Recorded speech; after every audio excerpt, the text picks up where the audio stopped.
নিজের কাজ তাহলে দেখা হয়। সো নিজের কাজ দেখে নিজেকে জাজ করিস না কোনো? আমি আসলে কি নিজের কাজে তেমনটা দেখি তেমনটা না, ব্যাপারটা হচ্ছে যে হ্যাঁ আমি ট্রাই করি দেখার, হ্যাঁ, কিন্তু না আমার না ভয় লাগে। কেন?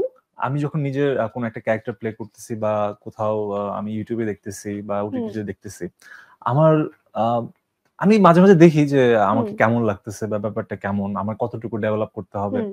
কোথায় কি প্রবলেমটা আছে। অনেক সময় ভুল টুল করি, তখন না খুব মানে মানে আতঙ্কিত লাগে আমার কাছে যে না এটা একটু বেটার করা দরকার হুম, ছিল, তখন আমি ডিপ্রেশনে পড়ে যাই মাঝে মাঝে। তো আচ্ছা। দ্যাটস ওয়াই আমি ট্রাই করি একটু কম দেখার জন্য, বাট হ্যাঁ এটা সবার দেখা উচিত বা হুম, আমার আরো দেখা উচিত, আরো অ্যাক্টিভ থাকা উচিত নিজের অবশ্যই, বেটার অবশ্যই। জন্য। হ্যাঁ, হ্যাঁ, হ্যাঁ, নিজের বেটারমেন্টের জি। জন্য।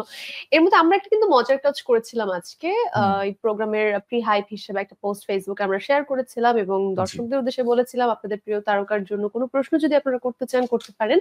উত্তর দেবেন তিনি নিজেই। রেহান, আমরা অসংখ্য প্রশ্ন পেয়েছি, অসংখ্য, এবং অনেক অদ্ভুত অদ্ভুত প্রশ্ন। তার মধ্য থেকে কয়েকটি প্রশ্ন বেছে নিয়েছি। সেই প্রশ্নগুলো একটু বলছি, আরো এগুলোর উত্তর কোশ্চেন দিতে ফেস হবে। করতে হবে। এগুলো তোর দর্শকরা তোর কাছে জানতে আচ্ছা চায়। ঠিক আছে, ওকে। যেমন আরিয়ান আবু তাহের, তিনি প্রশ্ন করেছেন, আপনার এক্স এর বিয়েতে দাওয়াত পেয়েছিলেন? অবশ্যই দিবে না। তখন পাসনি? না পাইনি আসলে আর কি। এটা কি প্রশ্ন ভাই, এক্স এর বিয়েতে? আপনার এক্স কে আপনাকে বিয়েতে দাওয়াত দিয়েছিল?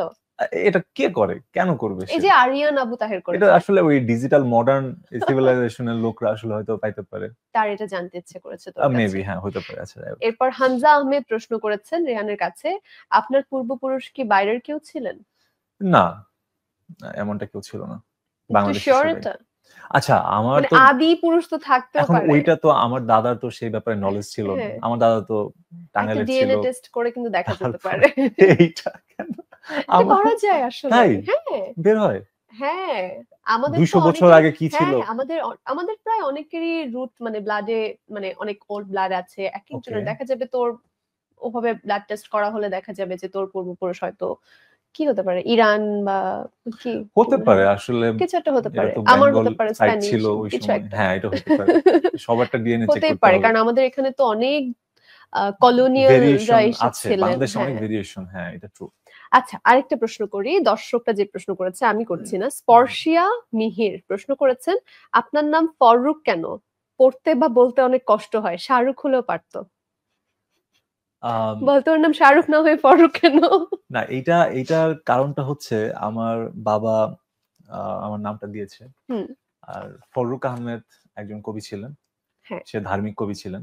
হুম, তো হুম, ওইটা থেকে আমার বাবা খুব ইন্সপায়ার্ড ছিল হুম, ওই হুম। সময়টাতে। তো তখন আসলে ওইভাবে আসলে নামটা দেওয়া ফররুক। ফরুক মানে ফরুক আহমেদ ফররুক আহমেদ, কবির নাম জি থেকে হ্যাঁ। ইন্সপায়ার্ড হয়ে, বা বেশ, তার কবিতা পড়েছিস তো?